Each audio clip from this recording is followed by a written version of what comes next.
So thanks, Liv. Just to keep you interactive, can you just put one into the chat right now, one thing that you want to get out of today? Because we're going to go into the workshop. We've got lots to do. Just one thing into the chat that you want to get out of today, just so we're all on the same page. So for those of you who came in maybe a bit late, the whole name of the game today is participation. So it's show up. And the other thing is actually that we need to keep the energy high. So although we're tackling a serious subject, we really need to have some fun and chill out a bit, because otherwise we'll just we'll overthink everything. And today it's really critical that you don't overthink, that you just do what we say, do the exercises, don't turn your brain inside out, just do the exercises. Before we get into the work part, though, I mentioned before how important it is to know about that bright future, because like right now is we're coming into 2026.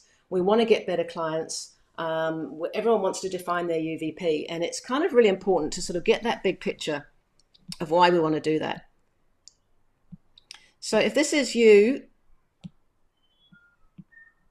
now. Oh, right. I'm getting instructions from the side. The good news, Laura, is that everyone's in the right place.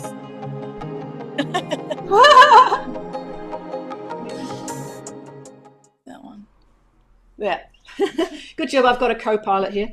And this is you in the future. Well, this is you, the sort of, I don't know, say 3 years from now. And so I just want you to, it's really important that we actually get grounded as to where we're going. Like, what are we doing here? Because what we're teaching are strategies that they're not that easy to do, and not everyone will do them. And the agencies that are going to thrive are the ones that are going to do the thinking. And the ones that don't are going to be the ones that just keep doing the same as they're doing. So up here is your, this is the dream agency. Okay, so if we're talking 3 years, even 5 years, like, what is the dream agency of the future look like for you? And I want you to think in terms of clients, money, like what sort of level, what kind of income have you got, what kind of revenues, and freedom. Because this is the ideal agency, right? Your ideal clients, great income coming in, great revenues, great profits, and you're free as an owner. So just put into the chat now, what do you want? Like, just specifically, what kind of clients do you want? What kind of money do you want? What kind of do you want to sort of have for you as owners in 3 to 5 years? Just one word, don't overthink it. Just, what do you really want? International clients. Fantastic. Yeah, Awesome. that's awesome. What else? Anyone? Just, what do you want? 10 times. Fantastic. Clients that understand what we do. That's Enterprise fine. clients, better quality customers, double client numbers and revenue in our target sector, mid to large clients, 20 employees. Fantastic. Yeah. So the next part of it is, what does that feel like? When you've got an agency that's got all those things, highly profitable, operating whether you're there or not, great clients, international clients, great revenues, 10 times, those are fabulous things to want. What does it actually feel like? Because and I tell you why this is important. I went through some rough patches when I was building my agency, and there was time in the middle there where I actually really thought about trying to sell it before it was ever ready to be sold, because I was so over it. And I got made an offer that was so insulting that it gave me a shock. And I suddenly got out of bed and I remembered the vision. I remembered what it was I was creating, and it made me go, hang on, I'm in for the long haul here. And that's pretty much about the point where we kind of backed up the bus and put these strategies in. So it's important to think about feelings. So Liv, can you sort of read out some of these feelings, like put some of those Absolutely. feelings into the... Yeah. Freedom. I love that one. Relaxing and feels like freedom, pride in our work, operating on an international scale and solving international problems. Feels like 10 times less clients, but 10 times the value, which is awesome. Love that one too. Yeah, awesome. So the feelings, like clients that don't treat us like we're the bottom of the pile. Yeah. Pride in our work. I like that. Pride in our work. Pride, Yeah. freedom. Yeah. It feels good, right? And for you as a person, Because remember, this is another thing we want to get is that we're interested in you as the people, not just agency owners. And I want you to get this when we move into who you're targeting. Is like we really care about you as a person. So being valued by clients, these feelings, it feels amazing, right? So on the other side of that is, oops, still learning how to drive my iPad. It's been wonderful. I've got my lovely Alita works with me now, and she's been teaching me how to use the iPad. It's been like this revelation. It's like, wow. So down here, so at 3 years, here in the middle there, we've got if nothing changes. So if nothing changes in 3 years and you're doing exactly the same as you're doing right now, what does that feel like? Just some thoughts. What is it? Yeah. Torture, stale. Yeah. Stale, stagnant, frustration, failure, frustrating, stress, dead. Yeah, dead. Depressed. Alita's telling me to slow down my writing. Working at Macca's, fantastic. Job at Macca's, yeah. Yeah. And so some of these are actually that you're talking about is sort of getting down to, like that's if nothing changes and it's kind of like Groundhog Day, right? But what if, if it actually gets worse, like like the economy doesn't, you don't actually get this thing that gets you thriving. And so what if it actually, if I get the right one, God, I'm hopeless at the colors. What if it actually gets worse? Like some of the feelings, like if you actually, it failed. What are those sort of feelings? Like, you've put your heart and soul in it too, So there's kind of like, the feelings of, the torture, the frustration, the burnout. And, what if it just, if you had to sort of close the doors, what would that feel like? Failure, how do we get rather than dead? Yeah, true. Embarrassed and hurt. I think that's so true. I think there's quite a bit that is joined to our ego as agency owners. So yeah, you would get embarrassed. Absolutely. Yeah. Waste of time. Failure. Yeah. Bankrupt. Disappointment. Bankrupt. Yeah. Yeah. Oh, no, so as long as I try my best, I'm okay with it. Nice one, Rupert. Yeah, nice. But here's the thing is that we obviously, what we want for you is, if you think about a line from, here to there, this is what we call, what we're all here for. This is scaling, right? This is what we're on a trajectory from here to there, is we want to have it look like that. And what we don't want is for it to look like that. And we don't want for it to look like this. So just where on these lines, where do you feel that you are right now? Green, yellow, red. Where do you sort of feel like you're kind of tracking? If you just put your color into the yellow, green, greenish, which is awesome. Yellow, greenish, yellow, green. Good. Yellow with a dash of green, greenish, between yellow and green. Yeah. Cool. Working on green, LOL. So fantastic. Okay, so I just wanted to get this because, as I say, it's so important, and I do apologize for my writing. But it's so important that we get anchored in the why, because honestly, the work that you need to do, it's exciting and we can help you, but the work that you need to do is, you've got to be anchored in the why you're here to do it. So I'm going to do another little thing here, which is I'm going to sort of show you how that green line looks and what you need to do to get in the green line. So, and some of you might be familiar with this, or will be familiar with this. So in the middle, we've got, if we kind of call it 10 times, and 10 times in Smash World, so it stands for Scale My Agency Success Hub, 10 times stands for the amazing agency. We get you to think 10 times just because we want to stretch your thinking. And everybody that's in the Smash world knows that that's kind of, they know what it means when we talk about 10 times. It's bigger thinking, it's stretch, it's building the most amazing thing. So 10 times, when you achieve that 10 times goal, the amazing goal, that ideal agency, and you can tell from the words that you used, it's like there's three things that we want to have, right? We want our 10 times agency to be fun. We want it to be that place where we feel alive, we feel excited, we feel thriving. And we want it to give us freedom. And this, in my mind, is the ultimate name of the game for agency owners, right? We want a self-managing agency. We want to actually get it to the point where at 10 times, or in that goal for you, is exactly what happened for me. And when I was so blessed to have it happen, is that I had a multinational come knocking on the door.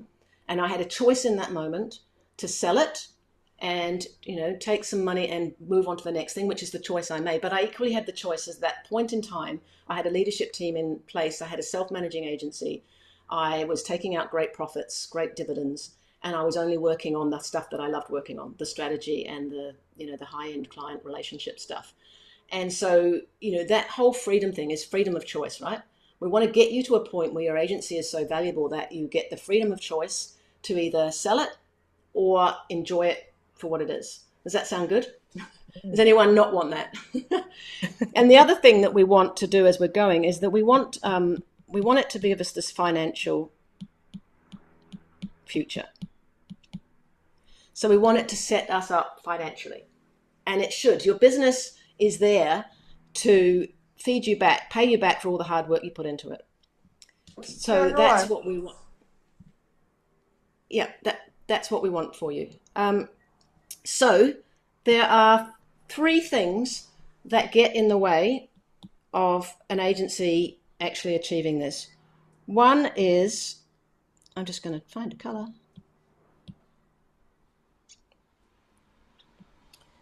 Oops. Sorry about this, guys. You just have to bear with me on the. What about pink? That's a nice color, isn't it? So one is weak positioning. You cannot scale to 10 times if you don't actually nail your positioning. It's a number one. There are only three things that you really need that will create that difference between, the flat lining or the downlining or the uplining. And so one is your positioning.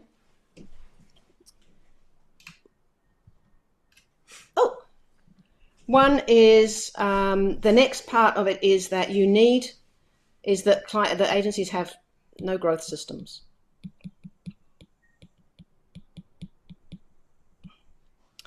So there's nothing in place that's consistently set up to enable that growth, which is kind of that famine and feast, that that sort of fits and starts sort of thing. And the other thing that is missing is a problem is that the owners are too hands-on. Some of you may relate to that. And so if you've got weak positioning, no growth systems, and the owner's too hands-on, you will stall. And that's the flat lining. That's the thing that we don't want. So our whole name of our game is to change these. Oops.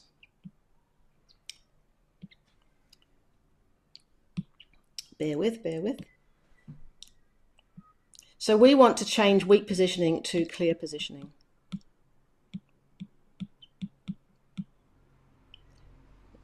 Alita's laughing at my writing. You know what that means. And we want to change no growth systems to consistent growth systems. And we want to change hands on to hands off. We want you to have a self-managing agency. So apologies for the terrible writing, but you get the point. So how we do that is we're going to do an exercise now, because it's really important that you understand where you're at in this bigger picture before we move into sort of solving one of the problems, because what we don't want you is to walk away from here today going, we're going to head into, we've solved everything. We want you to be really aware how the whole picture works. So in order to get clear positioning, you need 3 things. You need to have a clear idea. Oh God, I'm hopeless at this. A clear idea of where you're going. So you need a really clear picture of the vision of the agency that you're building. Like, it needs to be crystal clear. Like, you can see what it is, you can see what the clients are, you know what difference you're making in the market, and you're leading your team towards a really clear goal. The other thing you need is that you need your UVP or your niche, you need your targeting really dialed in. So you need to be taking an offer to market that is is a winning offer that is setting you apart from the rest of the market really clearly and consistently. And the other thing that you need to know is you need to have your ideal client, and P can stand for profile, or I like to call it portfolio, because your portfolio, your clients, is everything that is the value. Like I said, when Ogilvy came to buy me, what they bought was the clients. So the value of your agency is directly comparative to the value of your clients. And in order to get those ideal clients, you need to know who you're targeting, which is why you need the UVP piece. So we're going to have a bit of fun now. We're just going to do a traffic light thing here, where I'm going to get you to tell us, if we look at how the traffic light works. We've got red, we've got yellow, and we've got green. So red obviously is not happening. It's stalled. It's not happening. We're not happy with it. It's not happening. Yellow is kind of, yeah, we're on our way. We're doing some work on it. We're feeling pretty good. And green is, yeah, we're actually really happy. We're moving on to, we're moving on other stuff because we've got this really dialed in. So what I'm going to get you to do now is just, as I go through, is put in the colors as I point them out. So, and Liv will kind of have a look at kind of what's the overriding theme. So if we just start with the vision, sorry guys, you're ahead of me. So we're going to start with vision, direction, where you're leading the agency. If you just want to put red, yellow, green in on the vision piece. Right, we've got some green. Fantastic. Green, red, a couple of yellows. More greens, green yellowish, grello, I think I saw it before. Cool, it's good. So what's the overriding, would you say, kind of the overriding theme there? We're sitting in the green yellowish space. So I think most green people and yellow, okay. Yeah, we're sitting in the green yellow. So we've got a bit of green and we've got a bit of yellow. Yellow, yeah. Oh, that's supposed to be yellow. Okay, we'll do it like that. So a bit of green and a bit of yellow. That's awesome, okay. People now, of course, like your own personal one, yeah, your own personal one will look different. I'm drawing the group consensus, but for you, it's really good so you can do which one's you. So then we go into the UVP, which is your unique position in the marketplace, how confident you feel in that right now. So again, just go yellow, green, red. We've got some red, couple of greens, orange with a tinge of red. I think this is probably more red. Oh, red, some greens coming through. Greenish coming through, red, yellow. Well, yeah, I'd say kind of yellow. This one might be a red orange. Red orange. I mean a red yellow. Yeah, yeah. Or a dark orange, yeah, exactly. It's a yellow red. Which makes sense, right? Which is why you're all here. If you had it sorted, you would not be in this workshop. That's right. If they were all greens, we were going like, maybe you should run this because that would be really good for us. Okay, so moving into the next one, your ideal client portfolio. So this is, who are you targeting? Like, how dialed in are you? Are you really clear when you go to market in 2026 exactly who you're going to be targeting? We take the green back. Red. Oh, it's a nice mix on this one. It's going from red to green. Oh, a bit of yellow. Yeah. Yellow tinge. It's a real mixed basket, this one. All right, so pick a color in the middle. So we go yellow then, shall we, if it's in the middle? Yeah, it's in the middle. Okay. Yellow, green. All right, so now we're going to move on to the consistent growth systems. And what you need here is you need to have a consistent sales system. So this is not just doing it sometimes or fit and starts or whatever. This is something that consistently that you dial in and that it gets done week in, week out, targeting your ideal clients with your UVP. That's what a good sales system looks like. So we've got coming through already. You guys are onto it. I don't have to tell you. It's on. Example. Red. Oh, with exclamation marks. Red, red, red. Oh, this is a lot more red. Yeah. Okay. So this one's coming through as a red, eh? I think Ted is red. Yep. Red, red, red. I'd say the overarching is red. Oops. Yellow, red, yellow. It's a dark orange. All right, cool. We'll keep moving. Amazing. Thank you. And then the next part of it is your client. You can tell I'm only just learning to use an iPad, eh?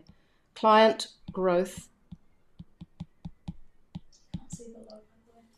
systems. That says client growth systems, by the way. So this is your, you know, I can see you're all laughing at my my terrible writing. It's like I'm a 3-year-old or something. Um, this is how often I use my handwriting, right?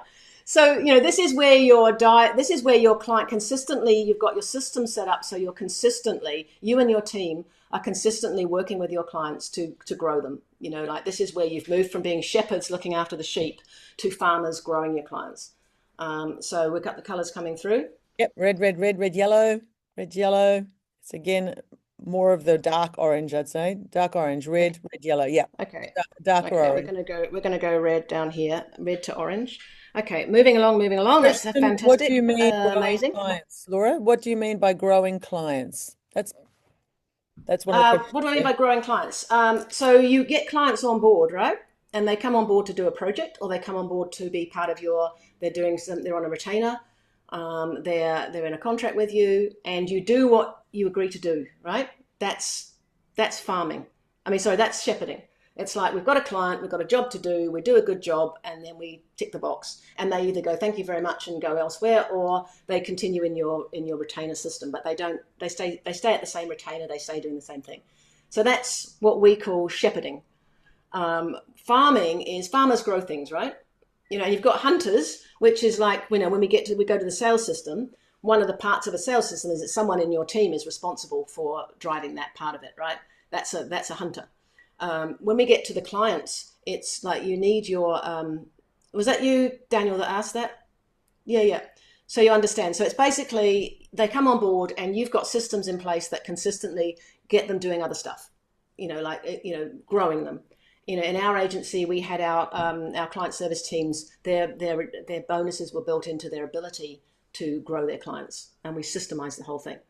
So okay, so moving on from that. Thanks for the question. Good question. So the hands off. This is your self-managing agency, and there are two key components to it. One is what we call in Smash World the A team, the A players, the A players only. So this is the high performing, every member on your team is on the right seat, doing the right thing. You imagine a rowing team and you're all rowing in the same direction with the same goal in mind. And everybody knows what they're doing and everyone is operating at the highest level of performance. You cannot go to 10 times without a high performing team. And so we talk a lot about how you do this. But for now, we're just going to score it. So Yellow, what have we yellow, got coming yellow. in? A few yellows coming through. Bit of green. Well, that's good. Yellow, yellow, green. Yeah, it looks like it's a yellow-green mix. Okay, we'll go green Yeah, yellow, with a bit yellow. of yellow. Well, I'd say it's actually more tinged with yellow, to be honest, than green. All right. Okay, amazing. Right, next one is honestly, Lita's just laughing at the mess I'm making. So the next one is what we call in Smash World measure what I really am dyslexic matters. And what we mean by this is that you need to be monitoring your progress and you need to have those systems in place so that you can monitor what is happening. And so this is about knowing what your 12-month objectives and your drivers are and knowing what you're going to be doing in the next 90 days and everybody on your team knowing what their role is in that and having measurable accountabilities so that you can move forward towards the 10 times but move forward in you know, you don't try and eat the elephant all at once. You do it in measurable steps that everyone's working on. Yeah, So we've got the red. colors coming A lot through. more red coming through. Reds, one yellow, a couple of yellows. Reds, yellow. Yeah, so it might be a dark orange. Okay. Red, yellow.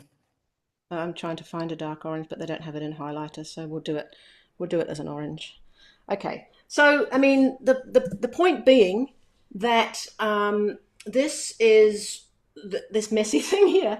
Actually, you know, the idea is that you need to have greens to get that acceleration, to get that fast curve. You need to have these at greens. And so what we're doing in our world is that we're really trying to work with you to ensure that you get these operating.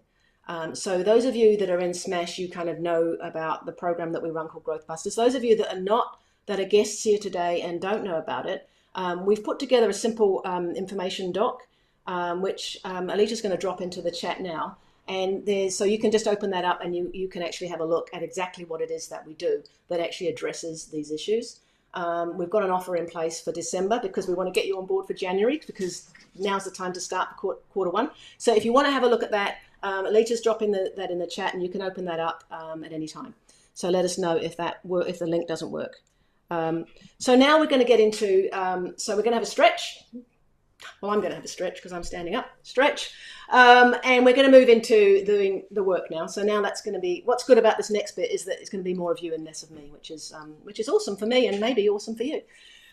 So we're getting into the roadmap to better clients in 2026.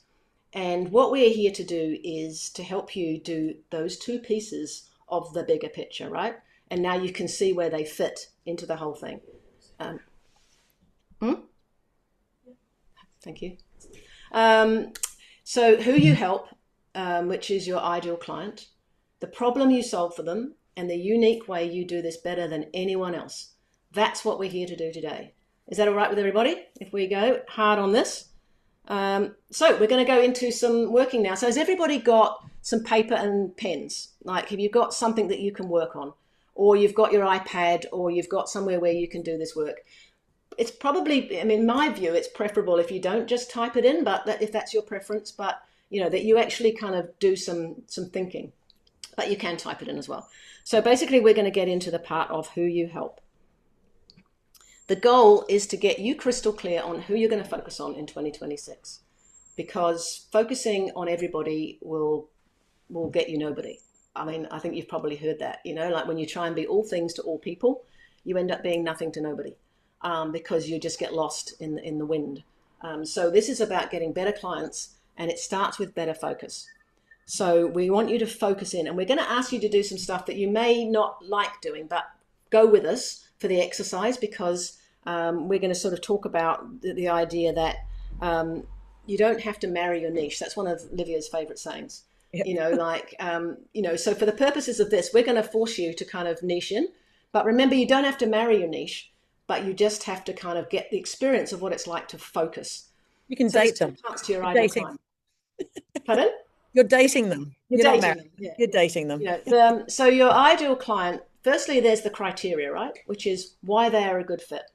Like, what does, you know what your good clients are like. Tinder ICP. Thanks very much. Bianca. Yeah. Nicely done. Yeah. Swipe left, swipe right. So I'm swiping left at the moment, which is very exciting. And then the other part of it is your niche, which is narrowing down the playing field. So, you've got your ideal clients are the ones that you love to work with. And the other part of it is who are they and where are they sitting, so that you can actually hone in on them and really focus in on your offer. So 2 things you can't afford to be is the same and generic. The world does not need another full service agency. That's a quote from Blair Enns, who wrote the Win Without Pitching manifesto. That's the opening line of his book. The world does not need another full service agency. So, the name of the game in the next decade, I believe, is going to be the more specialist you are, the more you narrow it, the better you'll be.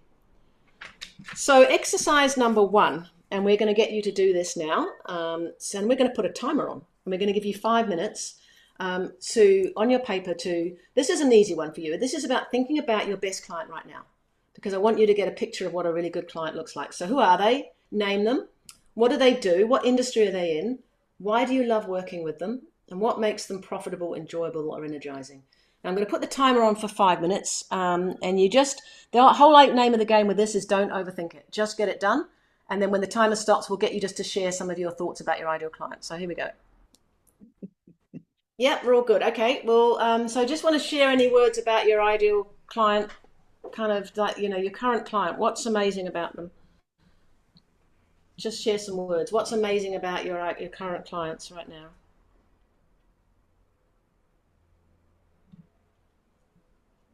Consistent work. Nice. Grateful. Yeah. That's awesome. Yeah. Okay, cool. So we're going to just do, and we won't give you 5 minutes. We'll just do a couple of minutes. Supersizing. they see us as an authority in our space. They partner with us. They have a large budget. They're patient. They're accountable without being rude. Fantastic. That's the clients we want, right? So the Wow. Yeah. next one, we're just going to give you 2 minutes to think about this.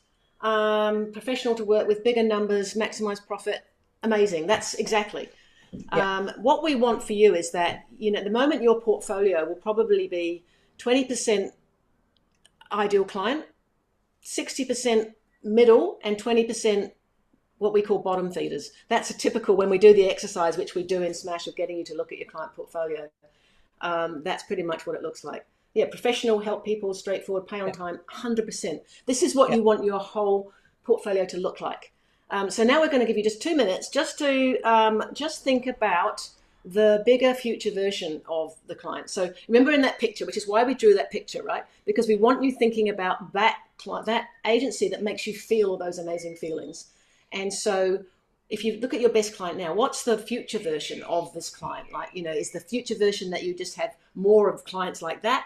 Or is it that you want clients that, what are the sort of, and I'm just going to, in fact, I'm not going to give you time to think about it. I'm just going to get you to just put some words in the chat now about, what is a supersized best client? Like, what does that look like for you? If you've got like the best client on drugs, on steroids, what does Amazing. that look like for you? Just some words. Like, what is a partnership? That is so awesome, David. Yeah, double the size, industry leader, impact on an international scale. I love Nice. this. Working with you, I love this because I love the partnership word. I love the idea of international. More of the same, but large retainers. Yeah. Yeah. So this is kind of like why we're anchoring you in this, because if you don't see that picture, then it doesn't get real for you. Bigger budgets, Bigger budgets. Yeah. word Word of of mouth. mouth. When we grow, they grow. Awesome. Okay. Oops, I'm trying to do it with my mouse and it's on my iPad. So this is the bit where it gets tricky. In order to get those kind of clients, you need to hone in. Now, the word is niche, and people sometimes, like we get a lot of resistance to this because you go, I don't want to. I don't want to niche because I want to do everything for everybody. Like, we do everything and we like doing it for everybody, and we don't want to turn anyone away. So that is, I really genuinely don't believe that is how the agencies of the future are going to operate. I think it's going to be increasingly important that you're very clear who you serve best, and you develop your offer and your uniqueness around serving them better than anyone else, and you really do the work on your uniqueness. I'm really, really, really and so glad that you're here to think about this. So choosing a niche, and if you don't like the word niche, call it a target, a specific target. Like, you've got to narrow it down, because this is what the agency world is going to look like in the next. It already is like this, but it's only going to get more like. You don't want to get caught in the stampede, right? You want to be the zebra running the other way. So now we're just going to talk about types of niches, because there are different ways to cut the cookie, right? And I'm just going to get your thoughts on this too. So you can go industry. You can go. There's just some examples of industry. We've got clients inside Smash who are in agriculture, financial, property, real estate. It's like you've got to kind of, that's one way to cut the cookie, right? Is to go, right, we're set up for this. And we had one of our clients, Dylan in Australia, he was resistant to this niching thing, but it turned out that everything about their expertise and everything they did was so set up for the financial industry, it wasn't funny. And we kind of challenged them on it. The whole group challenged him on it, and he made the call, went into the financial industry, and he's been flying ever since. His focus has gone really tight. His offer's really tight, and he's now winning clients that and he's stopped trying to win the clients that don't fit that niche. So industry is just one. Another way to look at it is types of businesses. Like sort of, you might be, we've had agencies that really are really, really good with e-commerce brands or franchises, B2B service businesses. Like you can see how you can cut and dice it. Or it could be that you're talking to a particular type of role. For instance, for Smash, we target agency founders, and we're really clear: independent agencies and agency founders. That is our target. So you can go that route. And then you can go by business model. You can go by franchises, memberships, subscription based. You can go that way. What are some other ways you could niche, if anyone's got any thoughts? Got Our industry niche is industry associations and association. NGOs that represent sizable commercial, industrial sector and that need advocacy campaigns and support. Awesome. Fire is the executive What? director and board chair. It's always good to get to the top of the tree. Yeah, awesome.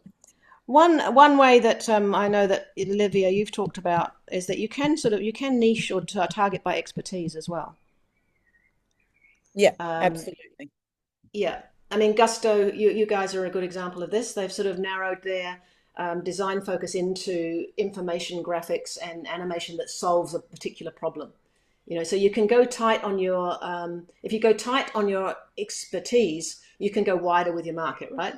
Absolutely. Um, So that's the problem that you're solving is really, really tight. So the assignment group, which was an independent agency in New Zealand, we had the big, big kahunas of the creative world in the tent, and they only wanted to focus on big commercial problems. This was not creative for, the gold lions and the awards. This was to really make a business difference. And that's all they functioned on. That's it. And if you were coming to them with a campaign, they just poo-poo you away, basically. So that was their niche, but the market was much bigger. And that's what I meant at the beginning of if you niche hard on one side, you can actually get wider on the other side. yeah, for sure. So Jennifer's saying niche by size, by advocacy, niche by tactical delivery. Whatever it is that actually works for you. Can you elaborate more on niche of expertise? Yeah, cool. So as I said, like in the Gusto designer who are in the workshop today, they went from being a generalist graphic design agency to a specialist in information graphics, which and so that enables them to target organizations that have very complex messages that they need to take to different audiences, and so they actually help them distill it and give them simple result, ways to communicate very effectively. Andrew's given an example here. Our niche is HubSpot delivery. So, and then you can niche within that niche, can't you, Andrew? Like you can go, well, and I've challenged them to do this. Like, within that's a big world because HubSpot's huge. Within HubSpot, what is your expertise? And so then you're niching on expertise, right? So, it's like the tighter you can take it, larger organizations with marketing and sales teams. Yep. Some niches, some people really, really niche, like the assignment group, this was big, big problems, like taking the Shell brand and reinventing it to Z Energy here in New Zealand. So it's not, as I said, campaigns. They only focus on the big creative problems and that was it. So they were never hired just to do ads or just to sell something. It was the bigger pieces. You've got other expertises that really focus on realigning brands. So there are agencies out there that will take a brand, and if your brand is sort of lost in its way, they'll actually realign it and bring it back to its core DNA and relaunch it again. And that's all they do. They don't do any of the websites or anything like that. They just focus on the brand strategy piece. So it really is, you can take your creative world and really look at it and go, what are we bloody good at? And if it Yeah, is that's HubSpot great. delivery, that's fantastic. But then even in HubSpot delivery, you can even niche it down. It might be that you decide, I don't know, off the top of my head, that I'm going to go for hairdressers that use HubSpot. Really, really tight. So, and Elizabeth, larger organisations with marketing and sales teams. To me, that's wide still. That's You still know, white. Yeah, that's kind of covers pretty much all large organisations have marketing and sales teams in the world in the world, yeah. across every industry. So that's still wide, which is And so great that you put it there, though. if you have that, that's fine, as long as your expertise side is super niched. That's right. Super, super niched. Yeah. Yeah. Yeah, yeah. So if you were for using the last example of realigning brands for larger organizations with marketing and sales teams that need their brands realigned, Yeah. that would work. Yeah. So we're getting the picture. Everyone give a thumbs up if you're kind of getting the picture. Yeah, we know what we're talking about. Yay. Thank you. Thanks, Andrew. Thanks. Thanks. Appreciate your participation. So we're going to get you to pick a niche for 2026. As I say, you may not be comfortable doing it, and we say you don't have to marry it, but going through this exercise will actually help you when you go to do this. So which niche target aligns most with your best and supersized clients? Which niche target gives you the best quality opportunities in 2026? Feels the most exciting and focused. So I'm going to give you just, I don't know how long you need. I'll tell you what I'll do. I'll set it for 5 minutes. And if you don't, as soon as you've done and you don't need any more time, stick done in the messaging. Yeah. And then we'll know that we've given you too much time. Okay. Because I just don't want you sitting there listening to the music if you actually, are done. So you've got maximum 5 minutes. If you're done earlier, let us know.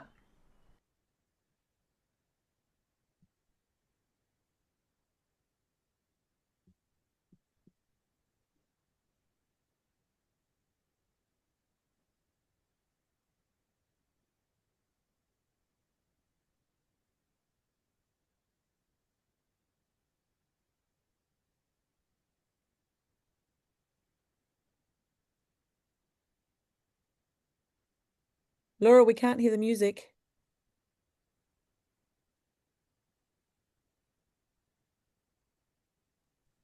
It's probably good. Probably. Yeah. Peace.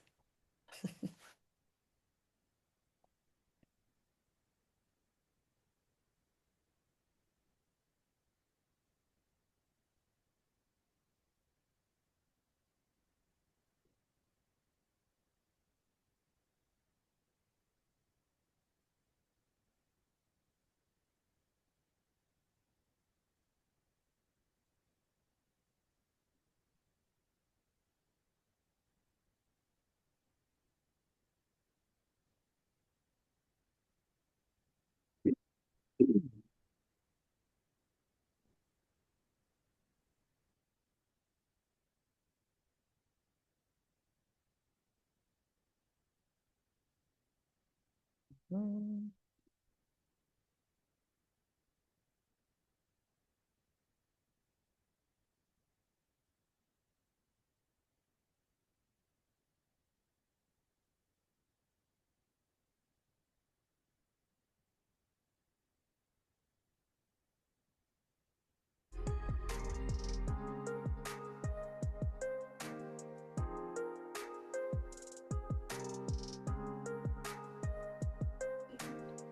Can you guys still see? Yeah, I've just spotlighted the questions page. I don't understand why it went down this end. Oh, because we were talking, because I was saying there was no music. I'm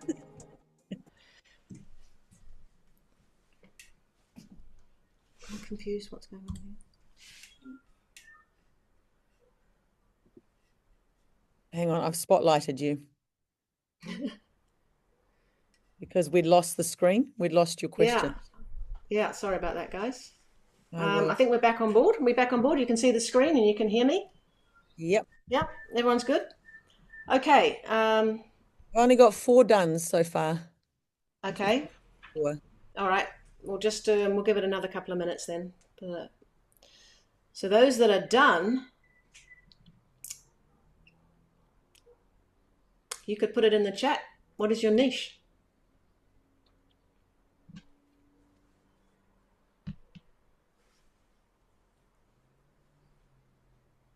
Mid to large size non-profits and organisations with media and relations and crisis comms. Okay. Thanks, Jennifer. We integrate marketing, sales, RevOps, HubSpot, best target markets, property developers, project sales, manufacturing, direct-to-consumer, energy companies.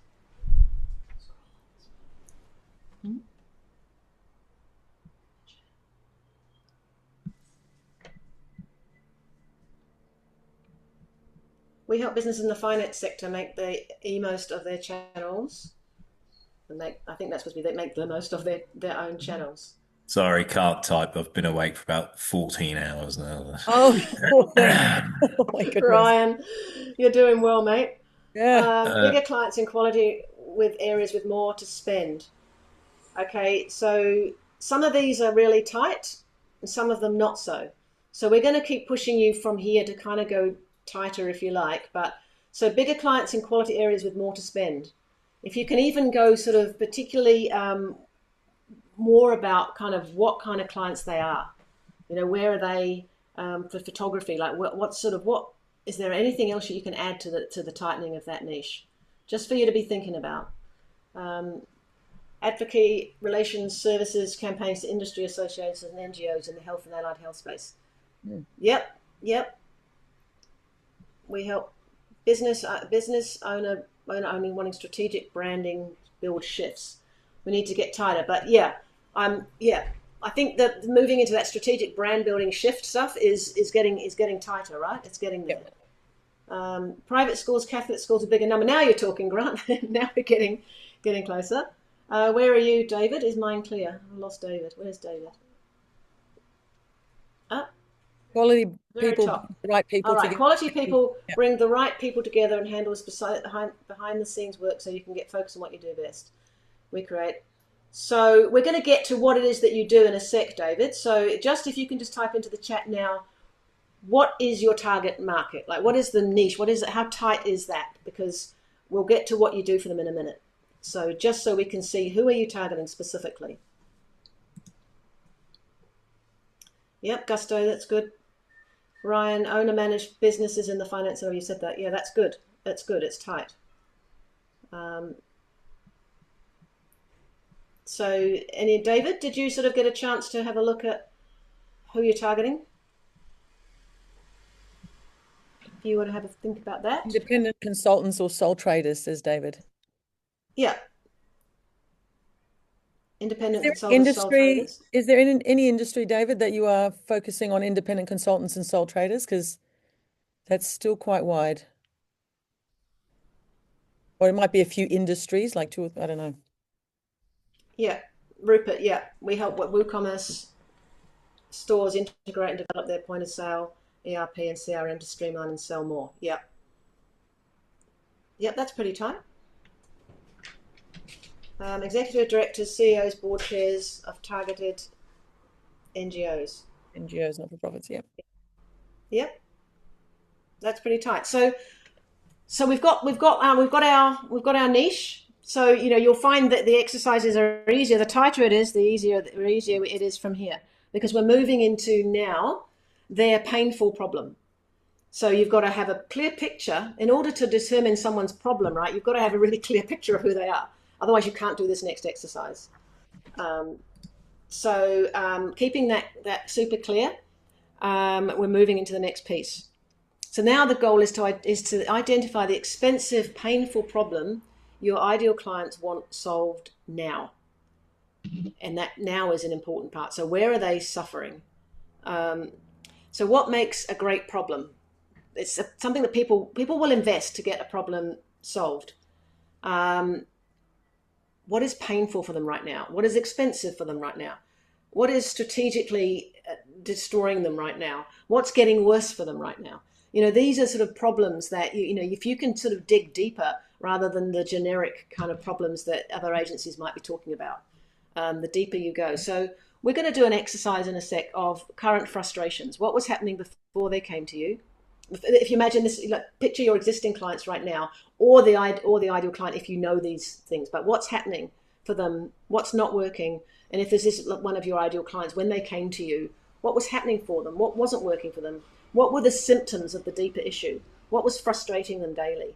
So I want you to kind of dig a bit deeper into this. But what I want you to do is get a piece of paper, a blank paper, and I want you to write down in one corner frustrations.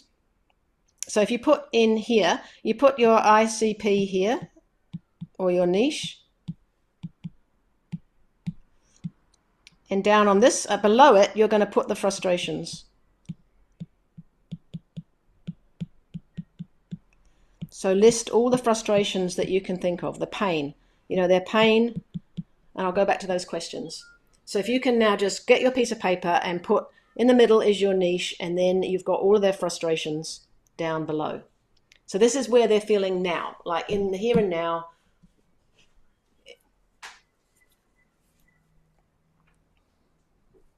Oh, we're going to give you 2 minutes again, and if you need more time.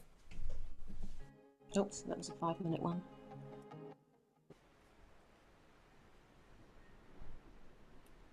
Don't need the music. Don't worry about it. I'll 5-minute timer on. So just let me know if you're done in the chat.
Okay, for those of you that are done, just start popping some of the frustrations and pain points into the chat.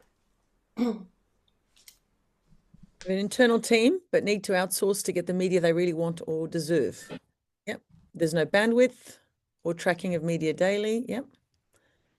Prior PR agency that wasn't hands-on, creative, or getting quality coverage.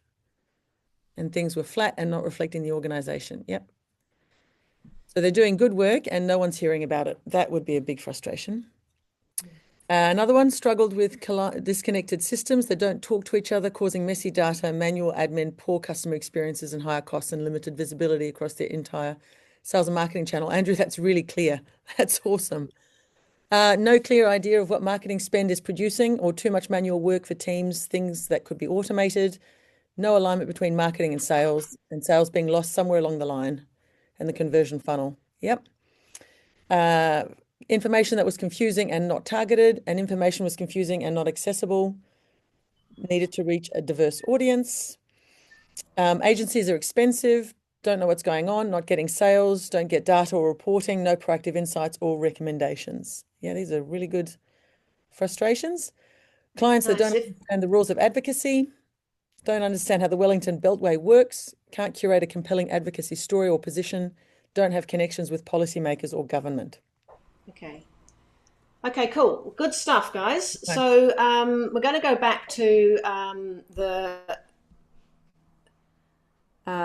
this diagram, this bit here in a minute. But what we're going to put above them is, above the frustrations, is the fears. Because what happens when you're dealing with their frustrations in the moment, but if you think for yourself, like the things that frustrate you right now, what is the fear if it doesn't get fixed?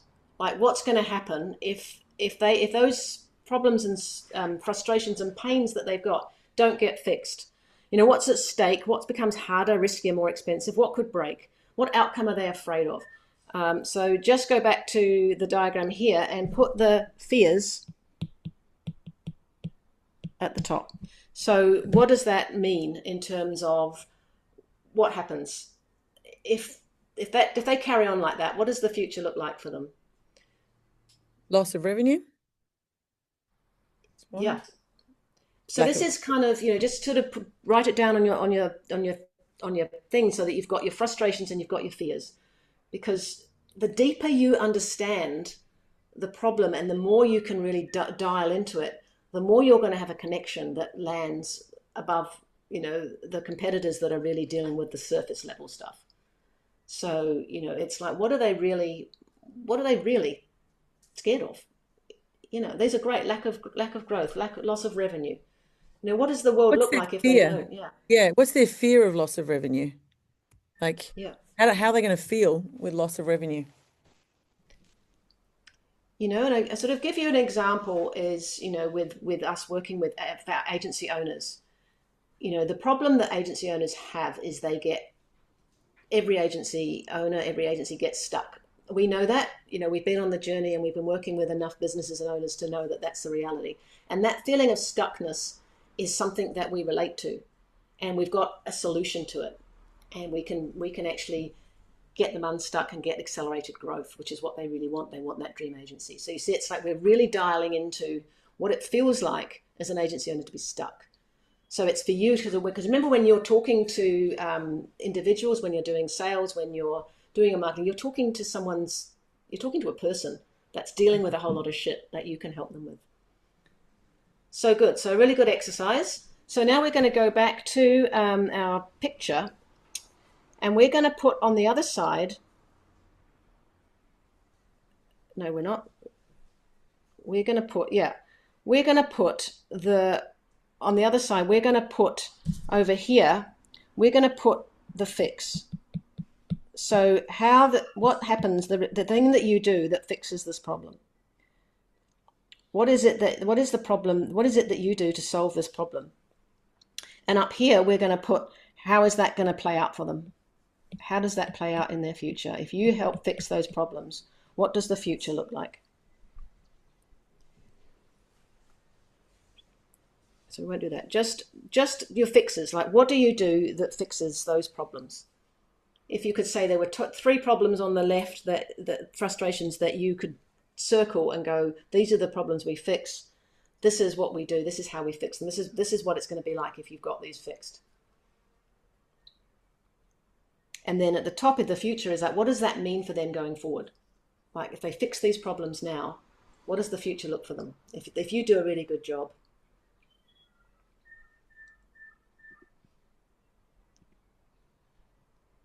Yeah.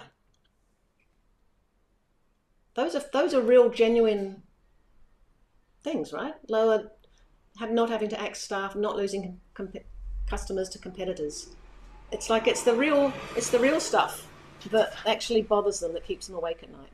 And then with you by their side, they've got the opposite. So it's really taking the frustrations and the fears and giving them the opposite.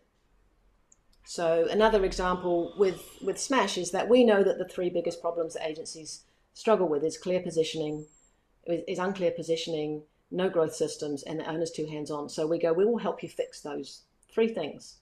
Those 3 problems, we help you fix them. We're going to get into the how in a minute, but this is what you fix for them.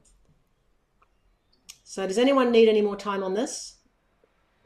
Fix to give high degree of control of their leads. Quality control. Yeah, for sure. That's what they want, right? What do they want?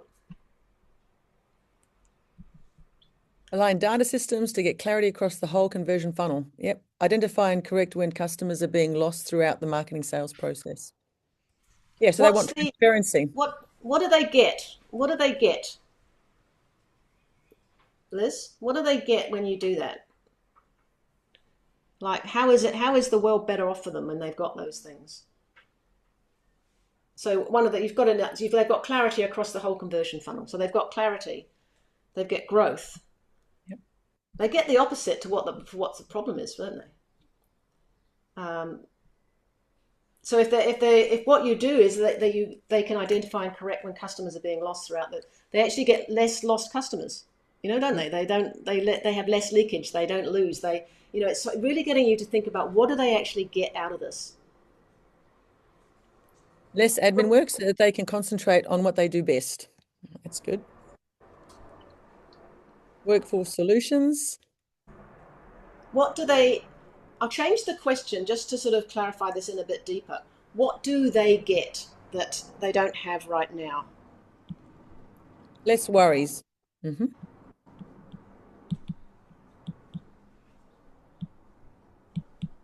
Align teams under one strategy and shared metrics, says Liz. Yeah. Nice. Yeah. Because, for instance, again, I'll use the Smash thing is agencies are stalled. There's 3 problems that keep them stalled. If we fix those problems, what do they get? They get accelerated growth. And they get to have their dream agency because they get that green line, they get accelerated growth. And so that we're kind of, that's what we're aiming for, is your clarity around what do they get? Yeah. Comfort and confidence, peace of mind, time. Generate leads. The more you can work on it, like Jenny and Brian, the more you can work on it, they generate leads, but what do they actually get? They get quality leads handed to them on a plate, don't they? Like that's, boil it down. Like, what do they actually get? What does that mean, Rupert? They get to focus on their biz. So if you can kind of like, the more you can actually dial this in and the clearer you are. That was Adrian, LOL. But what does that mean? They get to focus on their business. Is that what they want? It's like they're so busy. It's a legit pain point, right? If you're, we've got hands-on owners that are so busy working, agency owners, they're so busy working the agency, they don't have time to think about strategy. So what we do is we give them time. We create an environment where we encourage them and help them to have that time. But what they get out of it, is they get more time. See, so you see the difference is this is what they don't. This is the problem. Agency owners don't have enough time to work on things. They're too busy running around the hamster wheel. So we give them a process, which we'll get to in a minute. But what they actually get as a result of that is they get more time. They get more time. They get better growth systems. They get clear positioning. They get all of the ingredients that they need to do what they need to do. And the outcome of that in the future is they get the dream agency. Is this kind of resonating with you guys? Is this sort of making sense what this is doing? The more you, yep, great. Thanks, David, for the thumbs up. Yep. The more you can dial in, absolutely. Thanks, Andrew. The more you dial this in, the more you're going to talk to them as people with real solutions. More sales with better margins. If their problem is that they're not getting good sales, then they're not getting the sales they want, and they're getting bad clients, and you help them get better quality clients, then that is a thing that they want, right? And they're frustrated because they're not getting it, and you're going to help them get it. So hopefully we've hammered this point home. So we will move on. So we're going to be sort of looking at those kind of problems. And ideally, we kind of going to massage it into a problem that you can actually kind of speak to. If you imagined if this was your banner on LinkedIn, because everyone tells you on LinkedIn you're supposed to have a banner that says exactly who you target, with exactly what their problem is, with exactly what your solution is. That's what all the LinkedIn gurus tell you, right? And so, and it's not that easy to do if you don't actually dial it in. So, if we could actually take the three biggest problems. So for us, that's agency owners' biggest problems are that they don't have clear positioning, they're too hands-on, and they don't have growth systems in place. We solve each of those problems to get them, the biggest problem they've got is that they're stalled, right? They're stuck, they're stalled, it's painful. So we help independent agency owners get unstuck, get unstalled which is the next thing we do, so that they can accelerate their growth and have an amazing agency, So we're looking for that sort of piece there. So I don't know if you want to have a go at that now, or we could sort of fill the sentence. So what is the one valuable problem that you really solve for them? So if we said our example is we help independent agency owners get unstuck, smash their growth barriers, get unstuck, get out of that painful plateau. What's your kind of equivalent of that? We help mission-driven organizations earn awareness, navigate crisis, and lead with strategy. What's the problem, Jennifer? What problem are you solving in one sentence? Like the most poignant problem, like the big problem. That if it's the future problem, right? If they don't do this stuff with you and they don't, they're gonna actually, So for instance, I'm just thinking, just sort of looking at the attention studio and knowing that you're honing in for the purpose of this exercise, you're honing in on that rebranding strategy, right? That you're going to help companies that have issues with their brand that's not serving them, right? And the problems are that they're not getting the cut through, they're not getting the customers. You're going to take them on a process with your unique way of doing things. That's the problem that you're solving for them, is that you're going to, what is their pain in that? Andrew Scott, we solve the problem of friction between sales and marketing. Yeah.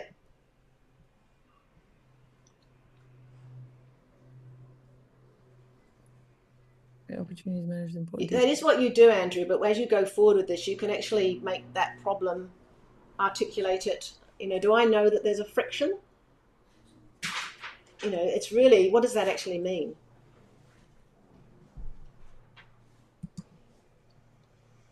Losing sales through conversion funnel with inefficiencies between teams. Yeah. That's kind of honing it in, and then you kind of need to put that into a sentence that's going to be sharper. But yeah. So this is the sort of work that you guys are going to need to sort of do more on, like working through this problem as you go forward. David, I would say there's quite a few words. There's too many words there. Like if you were to cull that to one problem, not what you are doing, but one problem that you are solving, what would that look like? So again, I say we solve the problem of agency owners stalled, not growing. That's what we solve. Yeah, we solve the problems of being at the mercy of platforms.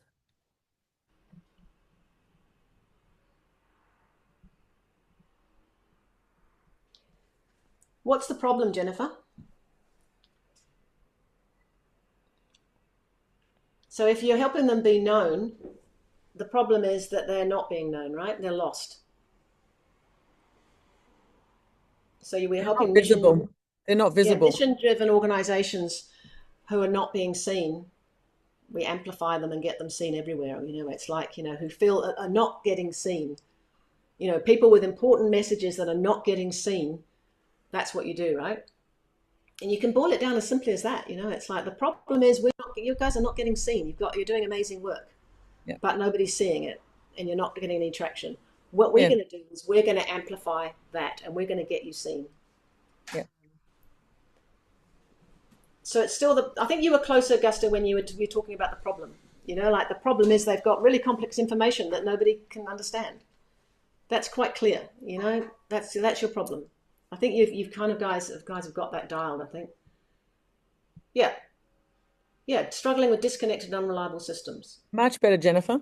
We solve the problems of mission-driven organizations who are not being seen to be known everywhere. Yep. Yeah. Or to become visible. Yep. So the big problem is we solve the problem of invisibility. If you could just go, bam, that's it for you, Jennifer. We solve the problem of visibility of important messages. Like that's a crazy problem. Yeah. And then you can move into how you do it in a way that's better than anybody else. Jennifer says you guys are good. But that's a great example, right? Because Jennifer kept putting it and we were just going deeper, less. Right, invisibility. That's what you do. So the problem of losing sales qualified leads. Yeah, the leaky bucket, right? Yeah.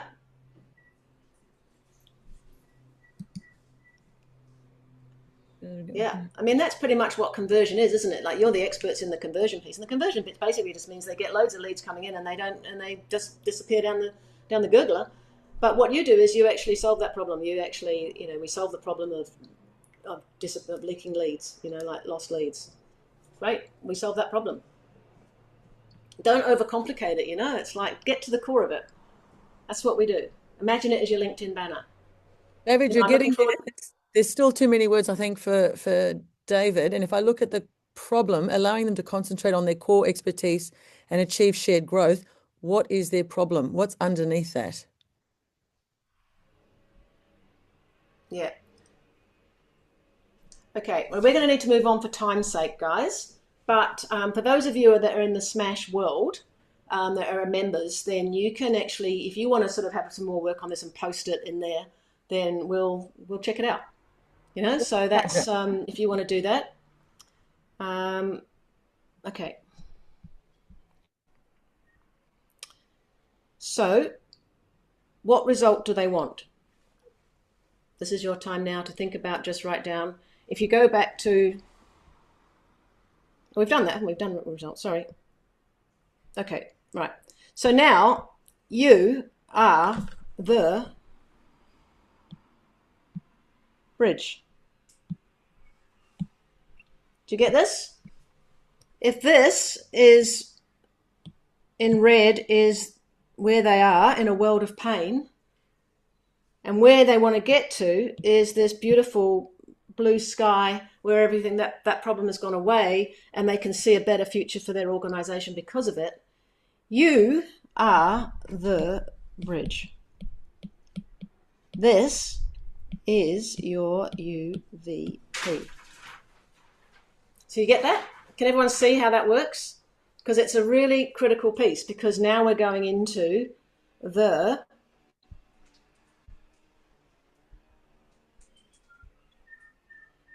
this is cool. Everyone, I think I need a stretch. That was a big session. So everyone stand up or shake up or do what you need to do to just kind of get ready, because we're going into another piece of work. I think you've got the idea. Can you actually put a thumbs up or something into the chat to say you've got the idea of that piece? Yeah, thumbs up, put it into the chat. Thumbs up. Cool. Got it. Grant, thank you.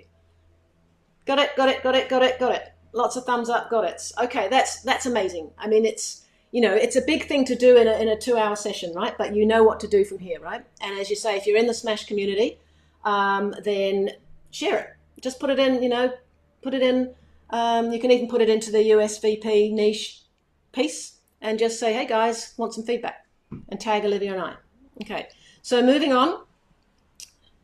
This bit is cool. This is where we're going to create your IP engine. So if you're really clear what their problem is and what the solution is, then you've got to be the bridge. And how are you going to be the bridge? And how we do this is to be selling something they don't already have. So clients don't pay for what they've already got. They pay for what they can't get anywhere else. So, just get that. This is one of my favorite sayings: sell what they don't already have. If they've got an agency doing good work for them right now, it's going to be real tricky to go in and do exactly the same thing as that agency and get them to change their agency, right? It's like switching banks. It's like banks cannot get people to switch. They have to do something really different to get them to switch. So they're going to pay for what they can't get anywhere else. And the good news is that it's something that's already in your DNA. It's how you naturally already solve the problem. So that's why we did that piece with your best clients, because you're already doing amazing things for your clients that love you. And the clue is in what you do that we're going to pull out now, because we're going to pull it out. It's like you call it your gold. We're gold mining. We're going to pull your gold out, and then we're going to repackage it and put it back out as an offer.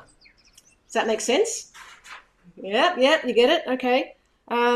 So the goal now is to define how you solve that problem that we've just talked about in a way that nobody else does. And this is what we call in Smashland your IP engine. So it's a way of taking what you already do, packaging it and putting it back out as something that you can brand, that you can sell, that is something that you uniquely own. And why this matters is that it's about you getting authority. For agencies, it's going to become more important to get that seat at the table, like to just not be, we just want you to do some design for us, or we just want you to do these pieces. It's actually, we want to talk to you about the stuff that you're experts in, because that makes a real difference. We really get how that's going to change things for us. So it's about authority, it's consistency, and it's about pricing power. Like if you've got something that nobody else has got, then you can sell that at a premium price. So we're going to go back into get your pads out again. What can't get from anywhere else? So go back to your best clients again for a moment, and just think about, what do they rave about when you're not in the room? What do you naturally do that others struggle with? What are you genuinely world class at? What can you be the best in the world at? Like it's sort of like, if you kind of cut everything away, what is it that you do really, really well? And what would clients lose if you disappeared tomorrow? Like, what would they not get if they didn't have you? And what's hard for competitors to replicate? So there's a lot of questions there. So I'm going to put the timer on again. And once again, we'll give it 5 minutes. And just answer those questions. Grant says, good question. And just think about, what is it that you do? Like, even just think everything you do, what is it that you do that your clients love? Like, what do they rave about?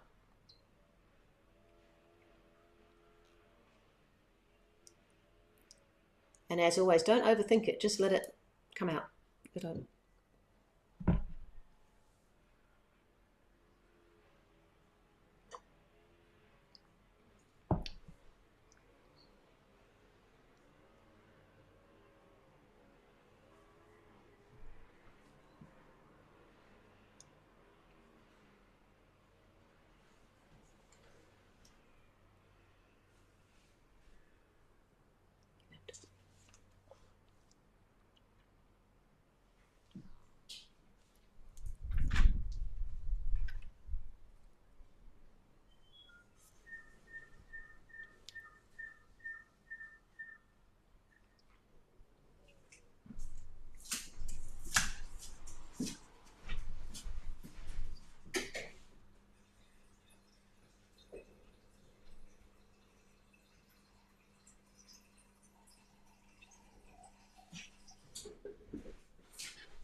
Just put done in the chat if you think you're done.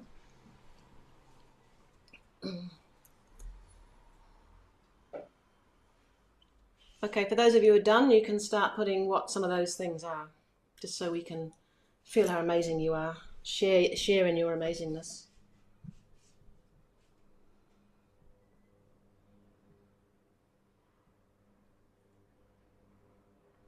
I mean, I love that, Jennifer, that you're genuinely world class. You know, like they would actually lose quite a lot by not being with you. So you've got real depth of technical knowledge and accessibility. That's huge. You know, this thinking is gonna drive this next piece. Thank you. Yeah, that's gonna drive the next piece, right? This stuff that is your magic. It's what you can be the best in the world at. It's your gold.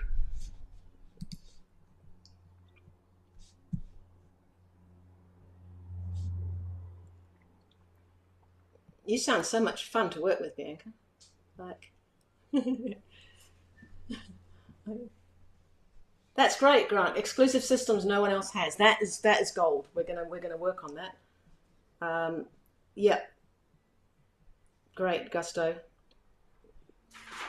You've got a system that actually does something that nobody else can do, right? You know, this wealth of experience, this knowledge, this is really, really good, because this is what we're gonna turn this into something next. So is everybody okay if we move on to the next piece? Yep, thumbs up. Thumbs up. We're moving on. Anyone need more time or needs help? Shout out. Otherwise, we're going to move on. Okay. Now, this is another exercise. What do you actually do? So that's what they love, you know, and I love that there's a lot of this real expertise is coming out now. It's really good. But what do you actually do? When solving the problem, what steps do you always take? What stages do you go through internally? What is it that you actually do that gets them that feeling that they get? You know, what actions lead to these great results?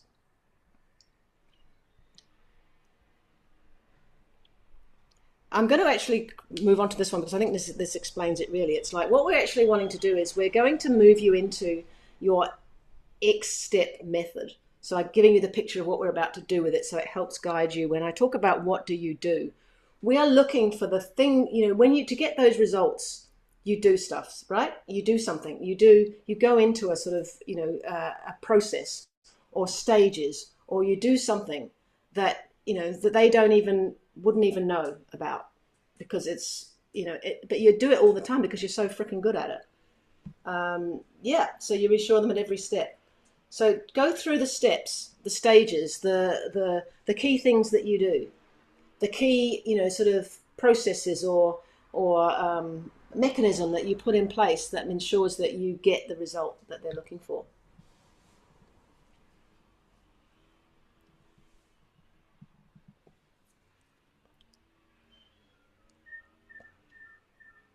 Is everyone getting some steps? Stages?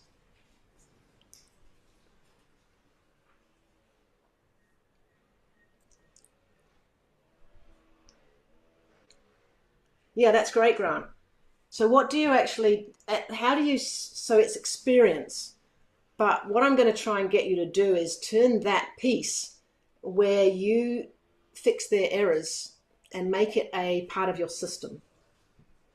So what do you do to make sure those errors are fixed? You put every job into a process and part of it is that it's like the error fixing piece.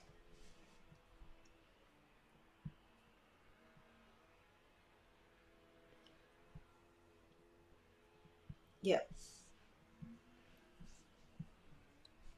So just thinking in terms of stages. What do you do then after so the first step, yeah, so that's the first step, Andrew. Then it's like, then what you do, then what do you do, then what do you do?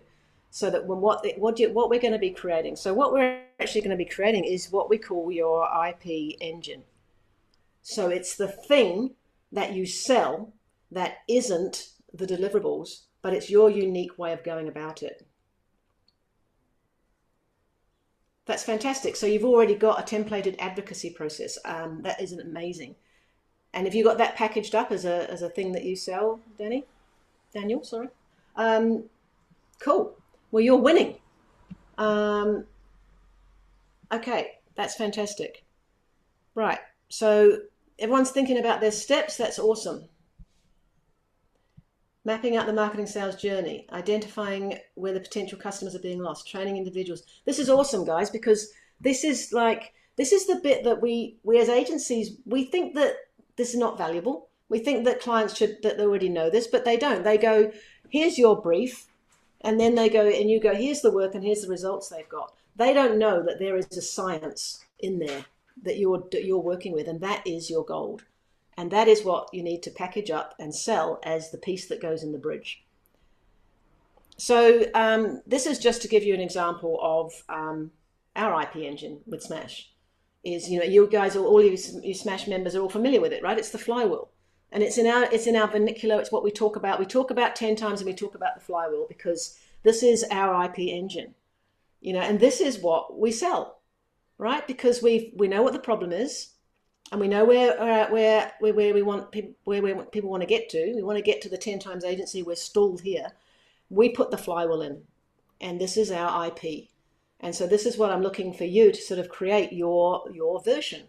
So, and we've got the 3 key problems that we solve, and we've got the things that we do that actually solve, and we take all of our clients through the flywheel. And some of those of you who've been on calls with me and have joined Smash, you know that this is what you went, okay, here's a proven process. Yes, I am stuck here. Yes, I do want to get there. And here is a proven process that is going to help me. And so, yes, I'm going to go on board with this because, all of the other stuff around it, the credibility and the brand and everything else is fantastic. But you needed to know that there was a process that was going to get you that you could believe in. So that's what we're trying to get you to do. So, when I had my agency, we called it the co-creation engine. And for us, it was like we're solving the problem of we don't want to be sold one big idea. So we broke it down into these pieces, and we gave them little names, like the briefing brainstorm, the direction selection, the idea smasher, the diamond polisher. And we presented it to them as this is what we do. And the other agencies didn't do this. So that was, for us in that time and place, that it worked. It was how we actually went from, being stalled and pitching, because we sold the concept of ownership. And it's like for you, Jennifer, you're selling the concept of the opposite of invisibility, which is visibility, or even a bigger word than visibility, like mega visibility, is, that's what you're going to sell. And then you need your engine that shows how you take them from invisibility to high-end visibility, to massive visibility.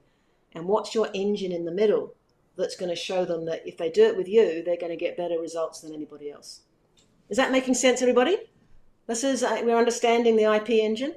So this was just an example of someone who might be turning brands into story. This is just an example. You might have your original origin extraction, you might have your message map surgery, you might have your persona emotion pairing. This is just, made up. But it could be that if that was what you were doing, then you can put it together in an engine. So if your website lists them, Daniel, that might not be enough. You know what I mean? It's like you now need to package it. Yeah. So just some examples of this actually working really well is we had, this is where the thing that Tony did when he just recently, just after doing the growth, the flywheel, the growth busters, he put his engine together and he actually created an engine, and they put it into their proposal, and they won the biggest contract they'd ever won. This is like 2 weeks after doing it. And he said it was because they went problem. Their proposal went problem, flywheel, solution, case studies. Then they did the deliverables. And the deliverables were the last thing. And he said, usually our proposal is like 100% up doing what the client asks for. He said, we sold the engine. And they not only won the biggest contract they ever won, but he just said when he hopped on a call recently that the client had come back and said they want to renew the contract because they bought in to the engine. So, everybody's clear that this is the sort of the piece that you can do that helps you kind of overcome that issue of how do we show up differently. So you've got your steps, your framework, your processes. Then the next piece, when you've got that, is to give it a name. You know, what could your engine be called? You know, and you know, it's a something method, it's a something engine, it's a something system, it's a something framework. You know, it's the thing that says, we know this is your problem. We've created this, all of our expertise, all that stuff you guys have been talking about, is the you know, the expertise and the deep expertise and the stuff that you've been putting in, the things that keeps them sticky while they come back.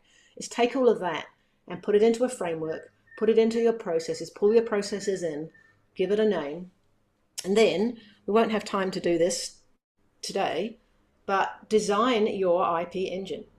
You know, like you saw the flywheel, and you guys are all creatives, you know, like you can do this, is actually design it so that you actually have got your IP engine, and it's a packaged thing, not just a list, but a packaged thing that shows how it is that you sell it. Is everybody clear on this? We're moving through, and really where we want to get to is the building your UVP. So this is the UVP formula. So I want you all to have a crack at this now. See if you can answer this question or fill in the blanks. So we help who solve painful problem through distinct way, IP engine, the thing that you do, so that they get this huge result. And again, the example for Smash is we help independent agency owners who are stuck at a plateau with the agency flywheel. We get them unstuck so they can accelerate growth and achieve a 10 times agency.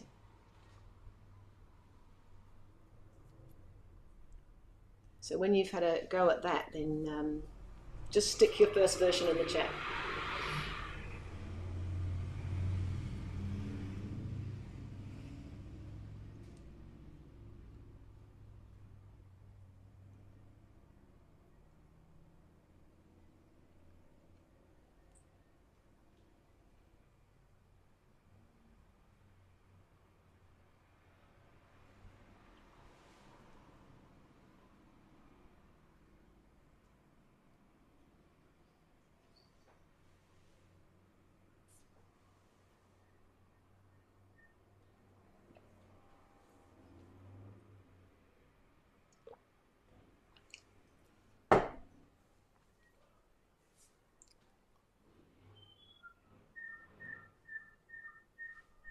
Yeah, getting close, Jennifer. Yeah, I mean, I think it's getting really close. I think probably the grow to help others probably is the piece that could be a bit worded a bit better. But other than that, I think the essence of it's there.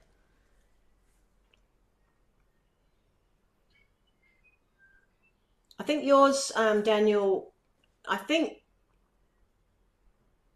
you know, as you say, the challenge is selling it. I think it needs to lean in deeper into the problem. Because your templatable solutions is a thing, right? It's not an outcome. You know, like, I don't know that I want templatable solutions. What I want is I want to be an effective advocate for my, you know. So it's like lean into the problem and then give your engine a name or divot so that it's a lot sexier. You know, it's the hammer, nail, hole in the wall, right? You don't want a hammer or a nail. You don't even want a hole in the wall. You want a picture on the wall. You know, it's so try not to, when you're doing this exercise, try not to give them the nail or the hammer. Give them the picture on the wall.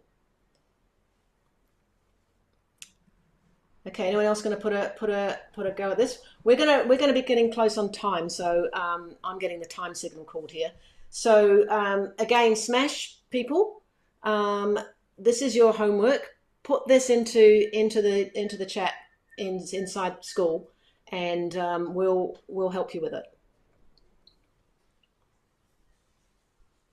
Yeah. Well, there's some good stuff coming through here. This is like you really got it. You've really got it. And then the key now is to massage it, right?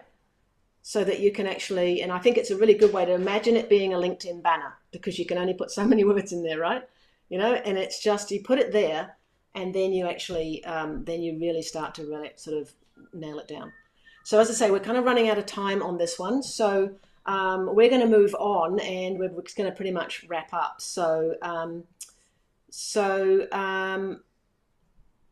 Oops, I keep trying to do it on my mouse, not my iPad.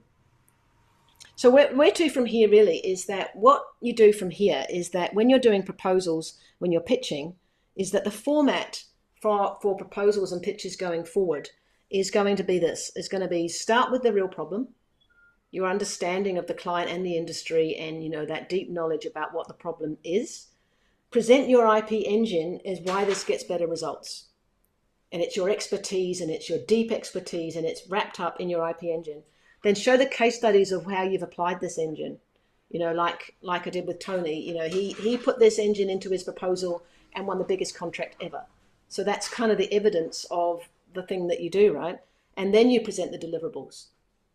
So from now on, when you're doing your proposals and your pitches, think of it in those terms. It's like you understand the problem, you've got a solution that is, and you've got evidence of how this solution works, and then this is how you've applied it to their particular challenge. Yeah. Great, David. So I think the key is that you've got to get the formula, and then you've got to, once you've got all the words in, you've got to massage it, right? So that it's really succinct. You know, if you can say it to anyone. If you were standing and someone said to you, what do you do in the lift? You could say, we help independent agency founders who are stuck at a plateau get unstuck with a flywheel of strategies that we've got that will get them accelerated growth and get them the agency they want. You go, oh, okay, good. That's what we do. You see how it is? It's like you've got to get it that focused. So, my friends, you know, if you've got a pitch or something going on now, or you're doing proposals, put it through this test and see what it's like. And again, with if you're in the Smash community, if you want to share your pitch with us at any time, then we can help you have a look at it. So that is pretty much where we're up to. So just before we go into any Q&A, just in the chat, I know we've kind of put a whole lot at you, but I think where we've landed is that you've got your UVPs, but you need to massage them to make them tighter, right? Do you understand that? So that's your homework from here. And if you're in our world, then you can share that and we can help you. But that's from here, massage it. So it's tight, tight, tight, tight. So that's where we've kind of got to before we wrap up with Q&A and everything. So just into the chat, two things. What did you love? What did you learn from today? Into the chat. What did you love? What did you learn?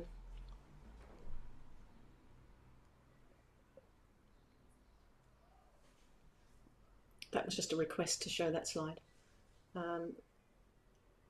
All that refining and learning. Love the process. Learned I need a better one. Awesome. Awesome, awesome. Cool. That's so good. I love it. I love it. Love the push to simplify and keep tight, but we learned we're still so far off. You know, but you're getting there, right? I think you've come a long way already without even realizing it. You know, I think you've really kind of got into this sort of rebranding. Thanks, David. Thank you. Thanks, Rupert. Yeah, awesome. So I'm just going to very quickly bring you back to the big picture. Just very, very quickly. If I get that back. You remember we had the now and the, am I writing? Future. Oh, and we had the green line. Oh, sorry, we didn't. We had now, sorry.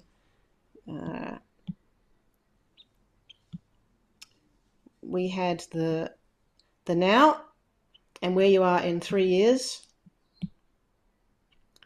And we had the ideal dream, the dream, and we had the stall, and we had and then we had the fail.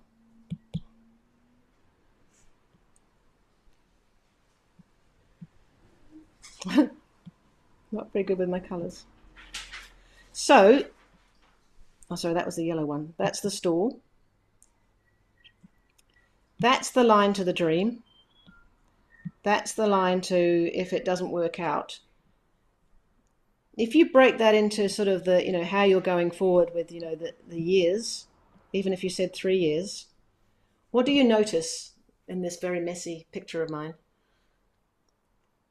What do you notice if you looked at the years going forward? What The happens? bigger exaggerations are later on. Exactly. So, yeah. A fact that you recognize that from my drawing is like, and it's midnight. I mean, it does look says a like lot you've about used your design. feet, Laura, but Massive change. So all of this bit at the beginning is like, this is the flywheel, right? It's like you need to get on. We want you to be on that green line, and it accelerates. It accelerates, and so that's really what we're about. For those of you that are in Smash, we're putting another program together to actually help you keep accelerating into a mastermind. And for those of you who are not in our world, if you would like to join our world, it's I think Alicia, can you drop that offer doc in again? We're going to give you an offer. We're going to basically I've outlined the information so that you can see exactly what it is we do. And we do have an offer that's going that we're going to put a group together that's going to sort of onboard now, but going to kick off in January. So you get first quarter really nailed. So if you want to do that, there's the document. If you just want to take that, click on it, then you can have a good read. You'll see what the offer is, and we'll be able to get on. You can either join right now, or you can hop on a call with me and we can talk about it. So if you're not in the Smash world and you'd like to be in the Smash world, then do that. And if you are in the Smash world, and we'll be coming back to you with something exciting that we're building for the new year. And in the meantime, get on board and share some of this stuff so we can help you with it. So we're going to need to do a wrap now. So we've just got a few moments for questions. David, is this better? Quality people empowers professionals by managing operations, focused expertise and shared growth. Still need to get that problem in there, David. You need the problem in there. So, okay, so good stuff, guys. Thank you so for coming. What some questions? You can turn your no, we'll keep it in. We'll keep it in chat. So, any questions? What sort of some of your questions that you've got? Anything that's come up for you? Any ahas or challenges or questions that you've got about what we've done today? Anything at all?